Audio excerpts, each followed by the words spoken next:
The black Rolls-Royce Phantom stopped in the middle of Broadway, like a whale stuck on the sand. The engine coughed twice, spat thick steam from the hood, and stopped breathing.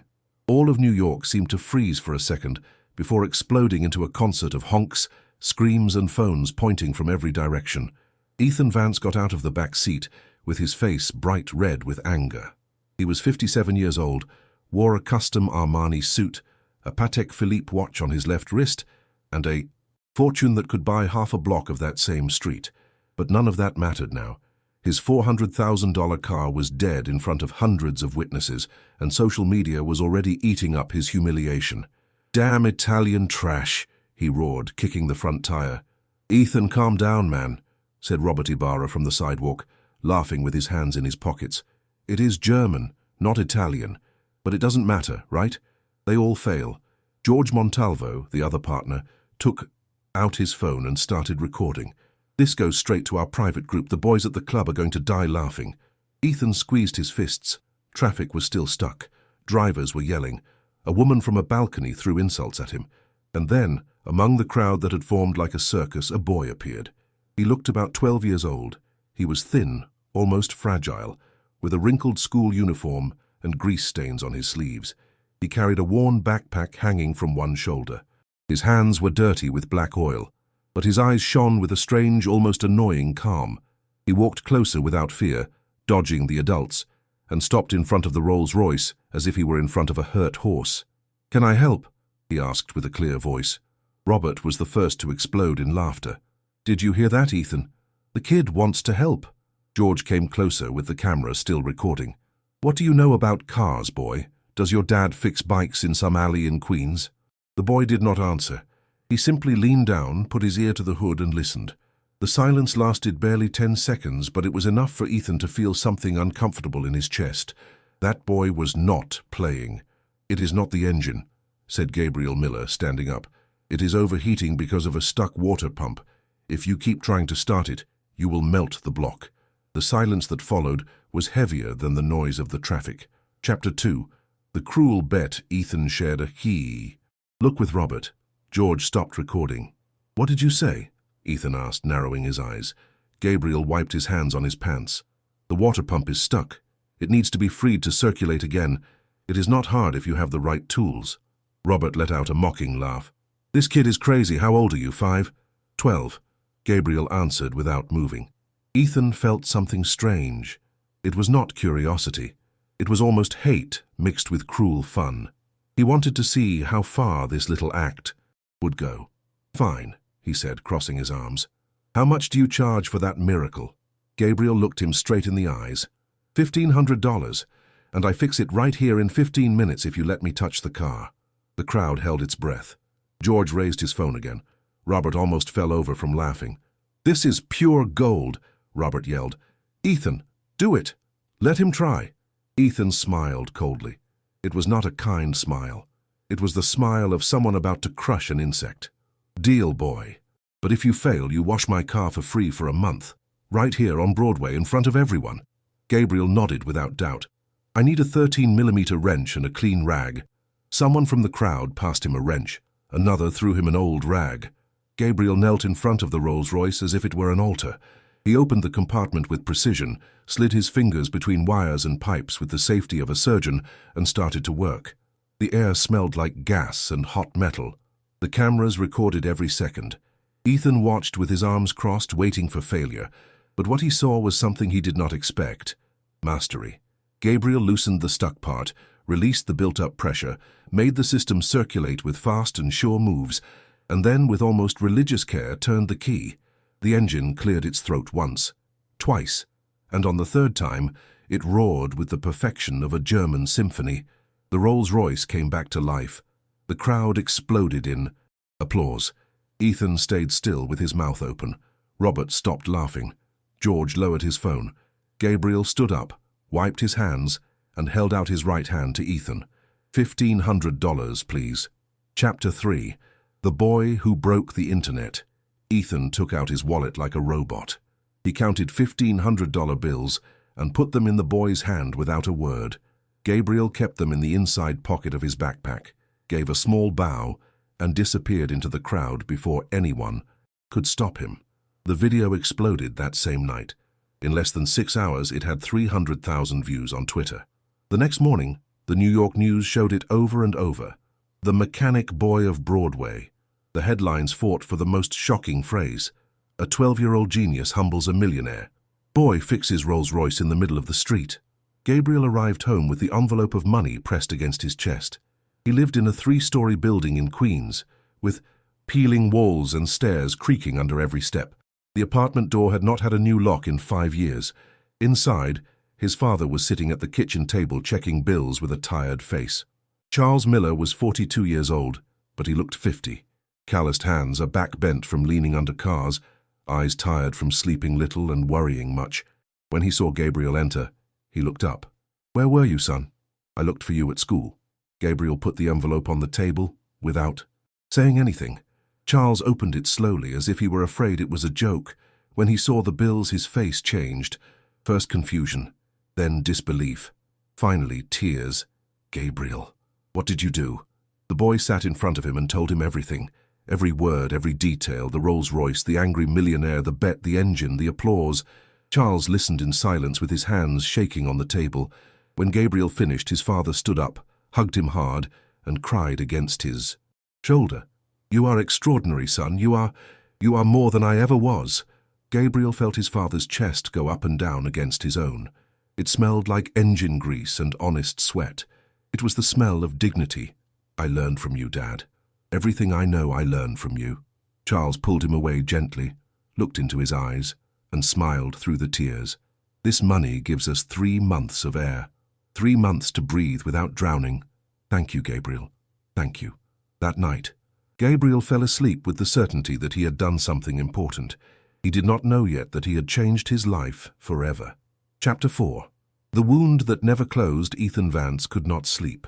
He was sitting in the living room of his mansion in the Hamptons, surrounded by Italian furniture, paintings by masters, and windows looking out at a garden lit by lights.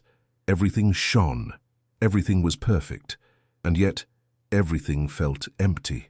On the TV screen, the video played for the 10th time. Gabriel kneeling in front of the Rolls-Royce, his sure hands, his calm look, his firm voice saying, "I learned from my dad. Everything I know, I learned from him." Ethan squeezed the remote until his knuckles turned white. "Dad." The voice came from the stairs. It was Marina, his daughter.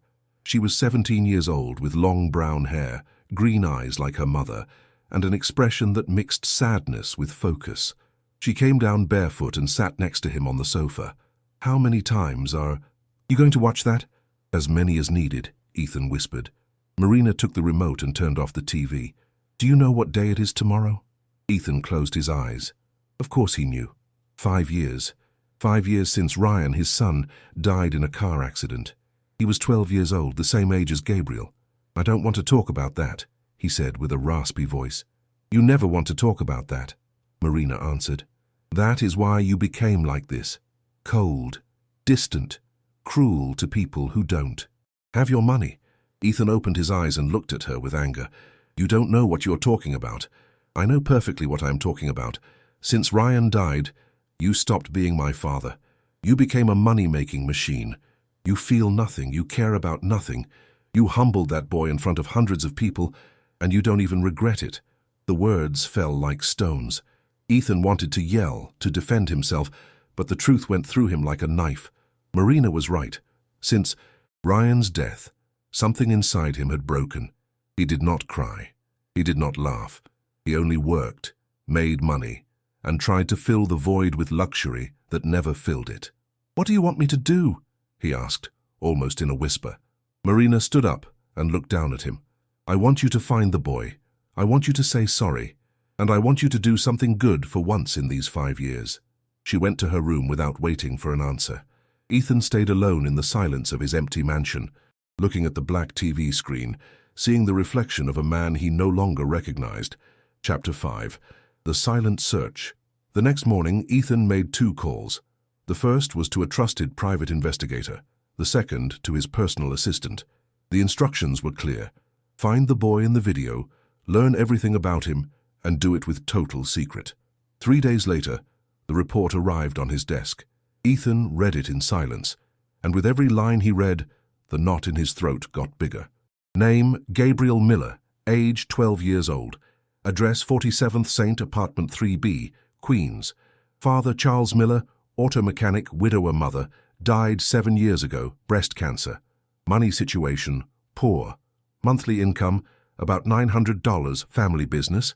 Miller and Son garage, late on rent, debts with sellers, building in bad shape, education. Public school, top grades in math, physics and tech skills, self-taught in advanced mechanics, reads technical manuals in English and German online. There were photos attached.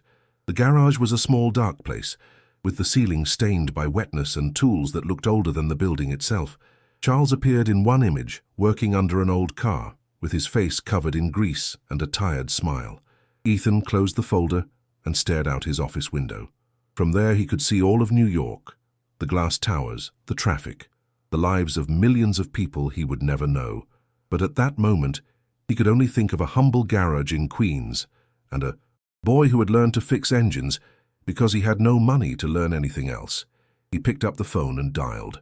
Set up a meeting with Charles Miller and his son. Tell him it is urgent, and tell him it is me who asks to see them. Chapter 6. The meeting that changed everything. Charles and Gabriel arrived at the Vance Tower building a week later. It was a skyscraper of glass and steel in the middle of the financial district, with receptionists who looked like models and elevators that made no noise going up. Gabriel looked at everything with huge eyes. He had never been in a place like this. Charles, for his part, wore his only good shirt, ironed 3 times that morning, and shoes that were tight because he almost never used them. When they entered Ethan's office, they felt like intruders in a museum. Everything was simple, expensive, cold. Ethan was standing by the window, looking at the city. Hearing them enter, he turned around. For a moment, no one spoke. Gabriel saw the man, who had humbled him on Broadway, but now there was no laughter, no mocking, only a heavy silence and an expression he did not know how to read. Ethan walked closer slowly and, to the surprise of both, held out his hand to Gabriel. "I want to ask for your forgiveness." Gabriel looked at his father. Charles nodded. The boy shook the millionaire's hand without understanding what was happening. "Sorry for laughing at you," Ethan continued, with a firm voice but full of emotion. "For treating you like you were worth nothing. For humbling you in front of all those people. I had no right and I was wrong." Charles stood up straight, surprised. "Mr. Vance, you don't have to—" "Yes, I do," Ethan interrupted. "And I want to do more than ask for forgiveness. I want to offer you something." He invited them to sit. He opened a folder on the desk and put several papers in front of them. Charles looked at them without understanding. Gabriel read over his shoulder. "I want to invest $200,000 in your garage," Ethan said. "Modernize it, expand it, turn it into a center of excellence for luxury vehicles. And also, I want to create a training program for young people in the neighborhood who want to learn high-level mechanics." Charles blinked, unable to process what he was hearing. Why would you do that?" Ethan took a deep breath. For the first time in 5 years, he felt he could talk about it. "Because I had a son. His name was Ryan. He was Gabriel's age when he died in a car accident. And I could never give him the chance to be what he wanted to be." His voice broke. Marina, who had entered quietly and was leaning against the wall, had tears in her eyes. "When I saw Gabriel fix that car," Ethan continued, "I saw what Ryan could have been. I saw talent, I saw passion, and I saw a father who, despite having nothing, gave his son everything that matters." Charles swallowed hard. He felt a knot in his throat. "I don't know what to say." "Say you." "I accept," Ethan answered. "In exchange, I keep 30% of the company, but 70% and total control of the work stays in your hands. You decide, you rule. I only provide the money and the trust." There was a long silence. Gabriel looked at his father with hope. Charles looked at the papers as if they were a dream he would wake up from at any moment. "I have conditions," Charles said finally with a firm voice. Ethan nodded. "Tell me." "First, Gabriel keeps studying. School comes. First, always. Second, the garage management cannot be taken by outside interests. If you try to control our decisions, the deal ends. Third, if you ever disrespect my son again, I take everything, and you are left with nothing. Ethan held out his hand. I accept. And I add one more rule. If I ever break my word, you can keep everything. No lawyers, no trials, only your word against mine. Charles shook the hand hard. For the first time in years, he felt the world was not completely against him. Gabriel, sitting next to him, smiled. It was not a smile of victory. It was a smile of relief, as if he could finally breathe. Marina walked from the wall and knelt in front of Gabriel. Hi, I am Marina, and I want to learn everything you know about engines. Gabriel looked at her surprised. Really? Really? She answered, holding out her hand. If you accept me as a student. The boy shook her hand, and in that move, something bigger began to build. It was not just a business deal. It was the start of a family that should never have existed, but that fate was weaving with threads of loss, rescue, and a second chance. Chapter 7. School and Invisible Wounds. 3 weeks later, Gabriel Miller entered St. Jude's Academy for the first time, one of the most famous schools in New York. The building was old stone with perfectly kept gardens, marble fountains, and students who arrived in German cars driven by chauffeurs. Gabriel got off the public bus with his fixed backpack and his new uniform that still smelled like the store. He felt like a stranger in a foreign land. At the door, Marina was waiting for him. She wore the same uniform, but on her it looked natural, as if she were born with it on. Relax, she said, reading the fear in his eyes. I will be with you all day. And she kept her word. She went with him to every class. She introduced him to the teachers. She showed him where the library, the cafe, the science labs were. But above all, she defended him. Because in the second hour of class, the whispers started. That is the kid from the video. The mechanic from Queens. What is he doing here? He is probably here on a poor kid scholarship. Gabriel heard every word. He felt every look, but he kept his head high, just as his father had taught him. During lunch, a group of boys came to his table. The leader was named Alex Smith, son of a diplomat. He was 15 years old, athletic, and had that arrogant safety that only inherited money gives. So you are the famous Gabriel, he said, sitting down without asking. The genius kid. Gabriel chewed his sandwich without answering. Is it true you fixed Ethan Vance's car with a dirty rag and a rusty wrench? Marina got tense. She knew that tone. It was the same one her father's friends used when they wanted to humble someone. It is true, Gabriel answered calmly. How interesting. Alex leaned forward. Because my father has a Bentley that makes a strange noise. Maybe you can come to the house this weekend. Of course, through the service door. The boys with him laughed. Gabriel put the sandwich on the table, wiped his hands with the napkin, and looked Alex straight in the eyes. The noise your father's Bentley makes is in the transmission. Probably the torque converter is worn from sudden speed changes. If he keeps driving like that, he will need to replace it completely, and that costs between $8,000 and $12,000. The silence that followed was absolute. How? Alex turned pale. Your father was at my dad's garage 2 months ago, Gabriel continued. We told him to change his driving style or fix the transmission. He did neither. Alex stood up quickly, knocking over the chair. You are a liar. I am a mechanic, Gabriel corrected. And a good mechanic does not lie about cars. Marina smiled with pride. Alex left the cafe angry with his group behind him. But Gabriel knew that would not be the last time they would try to make him feel small. That afternoon, in physics class, the teacher gave a complex problem about heat and engines. It was a college-level exercise. No one raised a hand. No one, the teacher asked, disappointed. It is the kind of problem you will see if any of you study engineering. Gabriel raised his hand slowly. Yes, Mr. Miller? Can I go to the board? The teacher nodded, curious. Gabriel walked to the front and started to write. Equations, diagrams, math for heat transfer, thermal efficiency, compression ratio. In 10 minutes, he solved the whole problem, explaining every step with a clarity that left everyone shocked. When he finished, the silence in the room was total. Extraordinary, the teacher whispered. Where did you learn this? Reading technical manuals at night, Gabriel answered, and watching how engines work with my dad. That night, when Charles asked how school went, Gabriel only smiled. Good, Dad. I think I am going to like it. Chapter 8. The Change of the Garage. While Gabriel got used to his new school life, the Miller & Son garage began its change. The first week, the architects arrived. They took measures, made plans, talked with Charles about every detail. Ethan had been clear, nothing would be done without Charles's approval. It was his garage, his legacy. The second week, the internal walls started to come down. The shop next door, which had been a closed clothing store for years, was bought and joined to the project. The space doubled. Charles watched everything with a mix of emotion and fear. Seeing his garage taken apart was like seeing his life being taken apart.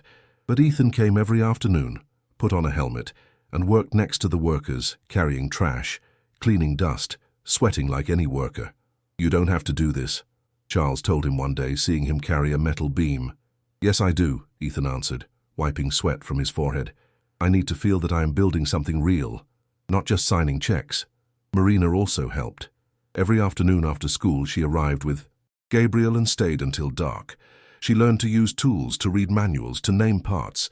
Charles treated her like a daughter, teaching her with the same patience he had taught Gabriel. "Why do you want to learn this?" he asked her one day while showing her how to change engine oil. Marina stayed quiet for a moment, with her hands stained with grease. "Because my brother loved cars, and I could never share that with him. Now I feel I can know him through this." Charles put a hand on her shoulder. "He would be proud of you." The weeks passed. The new walls went up. The latest tools arrived: hydraulic lifts, computer scanners, test benches, industrial air compressors, precision welders. Everything Charles had dreamed of for 20 years, but could never afford. The day they put up the new sign, half the neighborhood met outside. It no longer said Miller and Son in faded letters. Now, in polished steel and LED lights, it shone: Miller Center for Auto Excellence, Training and Premium Service. Charles cried, seeing it. Gabriel hugged him hard. "We did it, Dad. You did it, son. You made this possible." But the real magic of the project was not just in the tools or the building. It was in the training room built on the second floor. 15 workstations, 15 sets of tools, 15 chances for young people from the neighborhood who, like Gabriel, had talent but no money. The scholarship program was designed by Marina. Free classes in basic, middle, and advanced. Mechanics. No age or school requirements. Only an interview, a practical test, and a wish to learn. The call for students was posted on a Tuesday. By Friday, there were 300 applications. Chapter 9. Robert's Shadow. But not everything was light in this story. Robert Ibarra, Ethan's partner, watched everything from a distance with a mix of hate and rage. He could not stand to see his partner go soft for a poor kid and a neighborhood mechanic. He could not stand that social media treated Gabriel like a hero while he looked like the villain in the viral videos. One afternoon, he arrived at the garage without telling anyone. He drove a black Mercedes AMG GT with the engine roaring in an aggressive way. He stopped fast in front of the entrance, raising a cloud of dust. Charles went out to meet him, wiping his hands on a rag. "Good afternoon, how can I help you?" Robert got out of the car with dark sunglasses and a three-piece suit. "You don't recognize me, do you?" Charles studied him for a moment. "You were on Broadway with Mr. Vance." "Exactly." Robert took off his glasses. "And I came to see if the genius kid is as good as they say." Gabriel came out of the garage hearing the engine. He recognized the Mercedes immediately. He also recognized the uneven sound of the engine.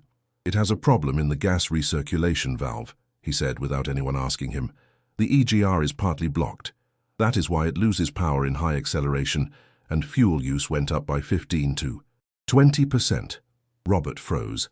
"It has been like this for at least 3 weeks, Gabriel continued. "And if you don't fix it soon, you will damage the turbo. That fix would cost you between $4,000 and $6,000. The silence was crushing. Robert squeezed his jaw. He had come to humble the boy, and the boy had just found a problem that his own trusted mechanic had not seen. "How much do you charge to fix it?" he asked with a tense voice.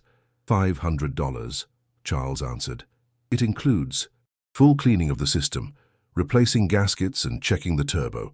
Robert took out his wallet and threw $600 bills on the hood of the car. "Fix it now, and I want to see it run perfect." Charles picked up the money calmly. "It will be ready in 2 hours." Robert stayed waiting outside, smoking and making calls with the phone at his ear. From inside the garage, Gabriel and Charles worked in silence, with the precision of 2 surgeons operating on a heart. 100 minutes. Later, The Mercedes left the garage with the engine purring like new. Robert got in, accelerated, and for the first time in weeks, the car answered with original power. He got out of the car with a tight jaw and looked at Gabriel with a mix of hate and something that could have been respect. "You are good," he admitted slowly, "but this changes nothing." He got in the Mercedes and left without saying more. But in his mind, he was already making a plan. He was not going to allow a poor kid to become the symbol of something he saw as weakness. That night, Robert made a call to a contact in the city government, a building inspector who owed him favors. The talk was short, direct, and deadly. "I need you to find problems in a garage, irregularities, whatever, and I need you to close it." The trap was set. Chapter 10. The Betraying Blow. 2 weeks later, on a Tuesday morning, Charles arrived at the garage and found a surprise that froze his blood. On the door, stuck with official tape, was a paper stamped by the City of New York. Preventive shutdown for structural irregularities and lack of updated permits. Charles read the paper 3 times, unable to believe it. Structural irregularities, lack of permits, risk to the public, immediate stop of work until new check. No, it can't be. He called Ethan, desperate. 15 minutes later, Ethan arrived with a lawyer. They read the paper together. They checked the permits. They verified the work. Everything was in order. Every paper. Every green light. Every signature. "This is fake," the lawyer said. "Someone made up these charges." "Robert," Ethan whispered, closing his fists. It was Robert. They had no proof, but they did not need proof to know the truth. The hate in Robert's eyes that afternoon had been clear enough. The news spread through the neighborhood like fire on dry straw. At 10 in the morning, there were 30 people in front of the garage. At noon, there were more than 50. At 2 in the afternoon, the street was blocked by more than 100 neighbors yelling and holding handmade signs. "The Miller garage saved my car when no one else would. They let my mother go without paying because we had no money. Gabriel is the pride of Queens. Don't close our hope." Phones recorded everything. Videos went up to the web in real time. And again, as had happened with the Rolls-Royce, the internet exploded. But this time, it was not admiration. It was anger. Gabriel watched everything from the second-floor window with Marina next to him. His eyes were wet. "Why are they doing this to us?" he asked with a broken voice. "We only wanted to help." Marina put an arm around his shoulders. "Because people like Robert cannot stand to see others win without their permission. But they are not going to win, I promise you." That night, Ethan called Robert. The talk was short, cold, and final. "I know it was you." "I don't know what you're talking about," Robert answered with fake innocence. "I am going to give you a chance, only one. Take back the charges, sign the papers, sell your part of the company, or I destroy you." Robert laughed with hate. "Are you threatening me, Ethan? You, the man who went soft for a ragged kid? It is not a threat. It is a promise. I have recordings of your calls. I have records of the payments you made. I have witnesses. And I have lawyers who will make sure you spend the next 5 years explaining to a judge why you used bribes to destroy an innocent family." The silence on the other side of the line was long. "You have 24 hours, Ethan continued, "or tomorrow this becomes public and your name is destroyed forever." He hung up without waiting for an answer. Robert Ibarra, sitting in his luxury office, looked at the phone with hate. But he knew he had lost. Ethan Vance did not make empty threats. And if those recordings came out, he would not just lose the company, he would lose everything. Chapter 11. The Silent Victory. The court hearing took place a week later in the New York District Court. The room was full. Reporters, neighbors, activists, and in the first row, Charles and Gabriel, dressed in their best clothes, sitting next to Ethan and Marina. The defense lawyer showed the proof. Papers that showed all permits were correct. Engineering reports signed by 3 independent pros, and the most damaging, audio recordings where Robert Ibarra was heard clearly coordinating the bribe with city workers. The prosecutor heard everything, with a serious face. The judge took notes without looking up. When the presentation ended, he asked for a 30-minute break. Outside the court, more than 200 people waited under the sun. They had come from Queens, from other neighborhoods, from different parts of the city. Some had been there for hours. They all wanted to know if justice existed for people like them. When the judge came back to the room, the silence was total. After checking the proof shown, he began with a firm, Voice, this court finds that the shutdown put on the Miller Center for Auto Excellence has no legal base and was the result of serious administrative errors that will be checked by the prosecutor's office. Charles closed his eyes. Gabriel squeezed his hand. Therefore, the judge continued, the immediate end of the work stop is ordered and the reopening of the place is allowed. Also, a formal search is started against the workers involved and any third party who took part in acts of corruption related to this case. The hammer hit the table. Court is dismissed. Outside, when Charles and Gabriel left the building, the crowd exploded in applause. Screams, tears, hugs. It was more than a legal win. It was a moral win. Gabriel was lifted on the shoulders of neighbors who had known him since he was small. Charles cried without being able to stop, hugged by Ethan, who also had tears running down his cheeks. Marina recorded everything with her phone, smiling through tears. They did it. She whispered over and over. They did it. That night, Robert Ibarra signed the papers selling his part in Vance Imports. He did it in silence, without witnesses, with the rage held in every stroke of the pen. He knew he had lost much more than money. He had lost his name, his influence, his power, and all for looking down on a 12-year-old boy. Chapter 12. The Rebirth. 3 months later, the Miller Center for Auto Excellence officially opened its doors. The ceremony was an event no one would forget. They had set up a stage in front of the garage. American flags flew next to flags of the neighborhood. A local band played music. There were tables with food for everyone, kids running, whole families celebrating. The changed garage was amazing. 2 floors, glass and steel front, premium service zone with 6 lifts, computer check room, paint area with a high-tech booth, and on the 2nd floor, the training room equipped with teaching engines, Pro Tools, and digital boards. When it was time for the speeches, Charles went up to the stage with his legs shaking.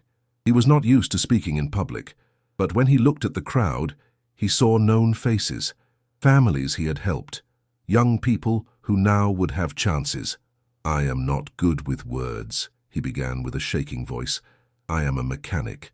I work with my hands. But today I want to thank you for believing in us when no one else did. The people applauded. This garage was just a small dream, a place to make an honest living and teach my son that hard work is worth it. But you turned it into something much bigger. He wiped his tears. And I want to especially thank someone who gave me a second chance when I only saw the end. Ethan Vance. Ethan went up to the stage. The applause got louder, but he raised a hand asking for silence. I don't deserve that applause, he said with a firm voice, because I was the one who humbled Gabriel. I was the one who laughed at him. I was the one who almost destroyed this dream before it started. The silence was tense. But Gabriel and Charles taught me something I had forgotten a long time ago, that the value of a person is not in their bank account. It is in their heart, in their dignity, in their ability to get up every day and do the right thing. He looked at Gabriel, who was in the front row next to Marina. This garage is not just a business. It is a promise. The promise that every young person with talent, no matter where they come from, will have a chance. And today I want to honor that promise by giving something to Gabriel. One of his assistants went up to the stage carrying an old wooden box, fixed and polished until it shone. Ethan opened it with care. Inside was a full set of professional tools, wrenches, screwdrivers, pliers, gauges, all engraved with the initials RV. These tools belong to my son Ryan, Ethan said with a broken voice. He dreamed of being a mechanical engineer. He dreamed of building cars. He dreamed of changing the world. He gave the box to Gabriel. It is not a gift. It is a legacy, and I trust that you will do with them what my son never could. Gabriel took the box with shaking hands. He felt the weight of history, the weight of love, the weight of duty. I'm going to take care of them as if they were mine, he promised, and I am going to use them to help others, as you helped me. The hug between Ethan and Gabriel was long, deep, and full of a shared pain that finally found healing. Marina, from the side, cried with happiness. Charles had his arm around her shoulders, and for the first time in years, he felt his family was complete. It was not the family he had lost. It was a new family, built on ruins, but stronger than ever. The party continued late into the night. Music, laughter, food, stories. And in the middle of it all, Gabriel sat with Ryan's tools on his legs, touching them with respect, feeling that he carried two legacies on his shoulders, his own, father's and that of a brother he never met, but who now lived through him. Chapter 13. The Jump to the Future. The years passed like pages of a well-written book. Gabriel did not stop studying. On the contrary, he became tireless with himself. He finished high school with the best grades of his class. He won 3 national physics contests. He published a paper on energy efficiency in hybrid engines that was cited in science magazines. And when it was time to pick a college, he got offers from the best schools in the country and Europe. He chose MIT, mechanical engineering, with honors. The garage, for its part, grew in ways neither Charles nor Ethan imagined. What started as one single shop in Queens expanded to 3 more locations in New York, then to 5, then to 10, and finally to 12 centers placed around the city and nearby areas. Every center kept the same idea: premium service for those who could pay, and free training programs for those who had nothing but talent and a wish to learn. In 5 years, more than 300 young people graduated from the training programs. Many got jobs in luxury car shops. Others opened their own garages. Some, like Gabriel, kept studying engineering. Marina kept her promise. She finished her mechanical engineering degree 1 year after Gabriel. She specialized in green vehicle design and led the social projects department of the Miller Group. She created partnerships with public schools. She designed mentor programs. She got funding to expand the training garages. And something more important, she became the sister Gabriel never had, and the daughter Charles received without asking, but loved as his own. Ethan, for his part, found in the Miller project something that money had never given him: purpose. Every time he saw a young person graduate, every time he heard a story of winning, he felt that Ryan was still alive through them. The Vance Imports Company also changed. Ethan started social responsibility programs. He gave millions to school foundations. He created college scholarships for young people from poor neighborhoods, and his name, which once meant business coldness, became a word for second chances. But the most important moment came 10 years after that day on Broadway. Chapter 14. The circle closes. The hall at MIT was completely full. More than 1,000 people took every seat. On the stage, a main table with leaders, deans, and school heads, and in the middle, a stand with the school shield, in gold. Gabriel Miller, now 22 years old, went up to the stage in a gown and cap. He was no longer the thin boy with dirty hands. He was a young man with broad shoulders, a firm look, and hands that still smelled like engine grease because he never stopped working in the garage on weekends. The dean walked to the microphone. "It is an honor for this school to give the National Award for the best mechanical engineering student in the country to Gabriel Miller. His work on making engines, Better to Lower Smoke, has been published in 3 global magazines and is already being used by 2 European makers." The room exploded in applause. Gabriel received the diploma and the medal, but when they offered him the microphone to say a few words, he asked for a moment. He walked off the stage, through the crowd, and stopped in front of the 3rd row. There were Charles, Ethan, and Marina. All 3 were crying openly. Gabriel held out his hand to his father. "Come up with me, Dad." Charles shook his head, overwhelmed. "Son, this is your moment." "It is our moment," Gabriel insisted. "None of this would exist without you." Charles went up to the stage, shaking. Ethan and Marina followed without being asked, and the 4 stayed there, in front of 1,000 people, like the impossible family that fate had woven with pain, loss, and love. Gabriel spoke with a firm voice. 10 years ago, I was a boy living in a poor neighborhood, with a widower father who worked 18 hours a day to feed me. We had no money. We had no contacts. We had nothing but dignity and an unbreakable love for engines." He looked at Charles. "My dad taught me that honest work does not humble you, that helping others without asking for anything back is the highest form of goodness, and that talent does not need last names, it only needs a chance." Now he looked at Ethan. "And this man, who started as my worst enemy, became my second father. He taught me that money without a heart is poison, but money with a purpose can change lives." Finally he looked at Marina. "And this woman taught me that true family does not come from blood.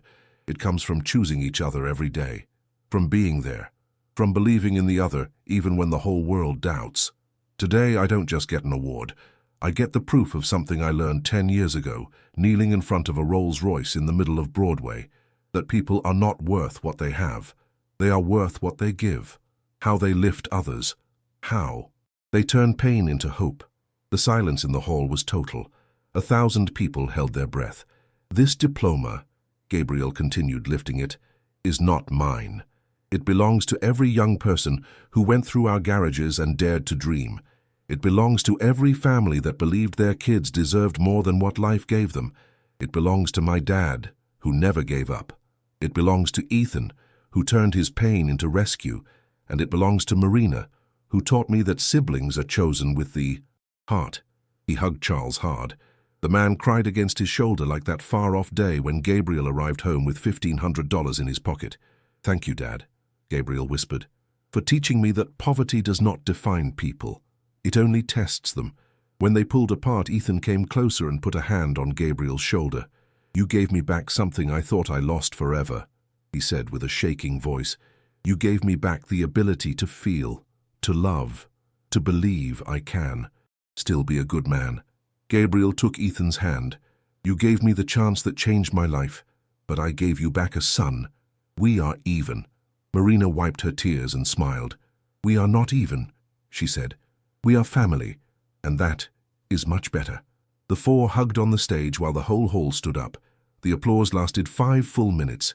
5 minutes of honor, not just to a brilliant student, but to a story of rescue, dignity, and love that had touched the heart of a whole country. After the ceremony, Gabriel asked for a moment alone with his father. They went out to the school garden where the trees gave shade, and the noise of the city felt far away.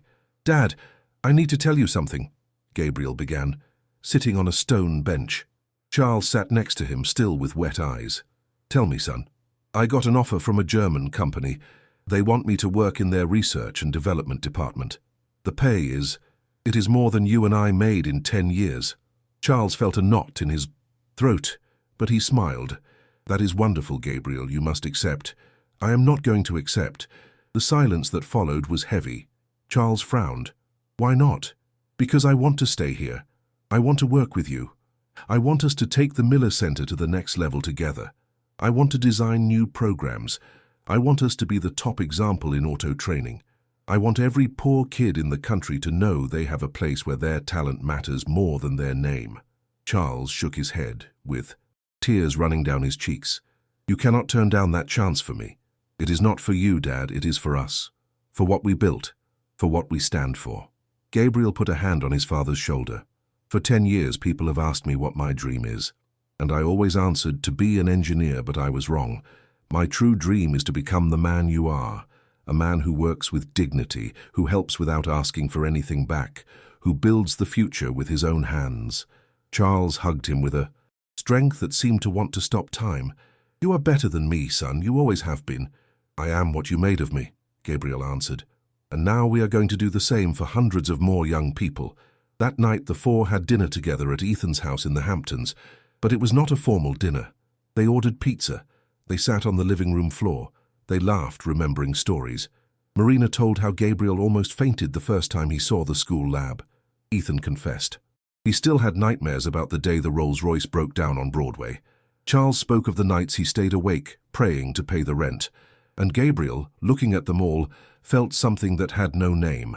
It was not exactly happiness, it was fullness. It was the certainty that despite all the pain, all the suffering, all the fear, he had arrived exactly where he was supposed to be. 3 months later, Gabriel officially became Director of Innovation and Development of the Miller Group. His first project was to create a trade program with European colleges, so engineering students could do practice in the garages.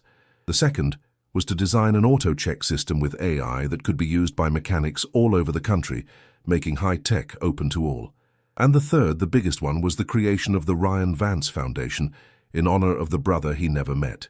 The foundation would offer full school scholarships for talented young people in poor situations, not just in mechanics, in any career, any dream.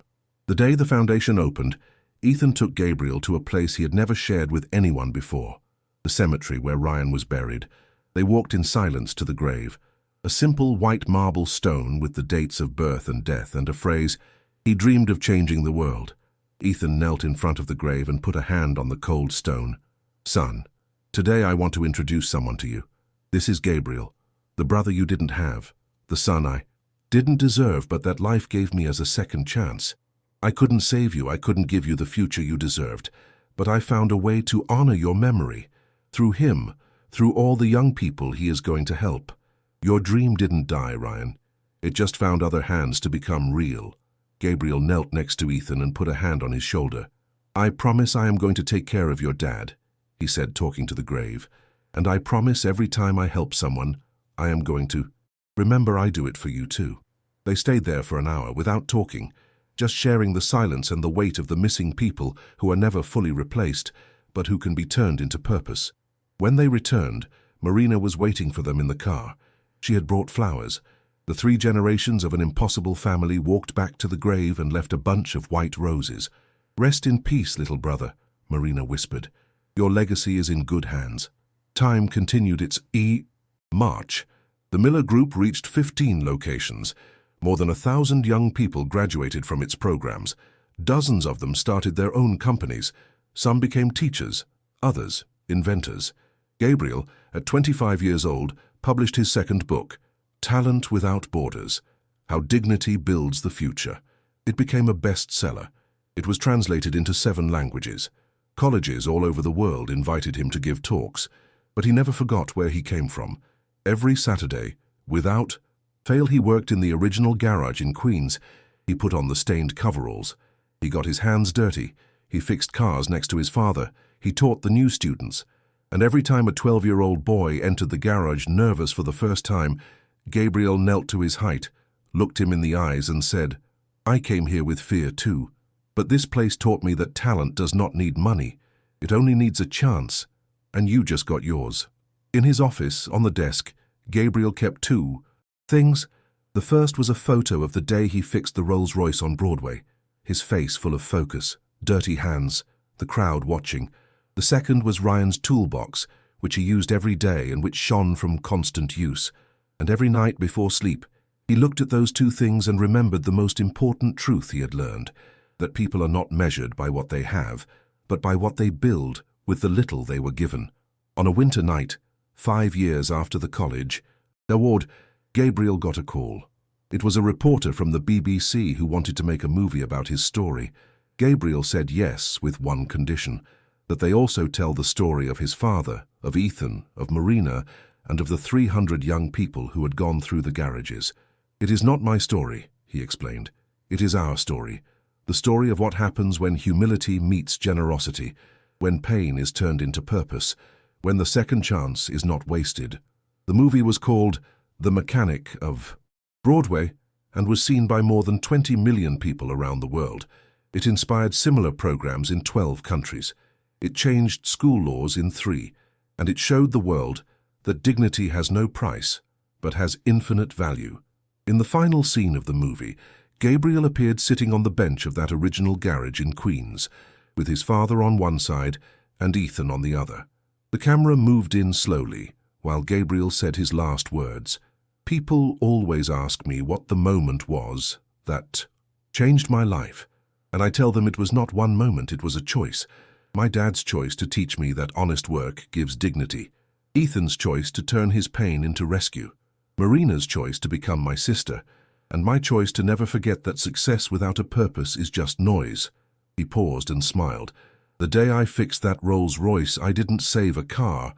I saved a family. I saved a future. And I found that real luxury is not in what you drive. It is in who goes with you on the trip." The camera moved away slowly, showing the whole garage full of young people working, learning, dreaming, and over the door, the sign shone with pride.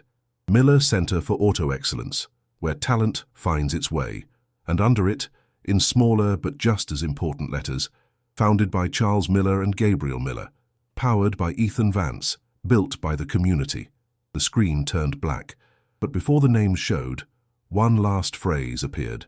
"This story is based on real events, but the most real truth of all is this: when you give a chance to someone who does not expect it, you do not just change a life, you change the world." And so, in a humble garage in Queens that became a national symbol, In a poor boy who became a brilliant engineer, in a cold millionaire who found his humanity again, and in a family born from the ash of tragedy, the world learned a lesson it should never forget. Talent does not need wealth to shine. It only needs dignity, chance, and someone to believe in it. When no one else does,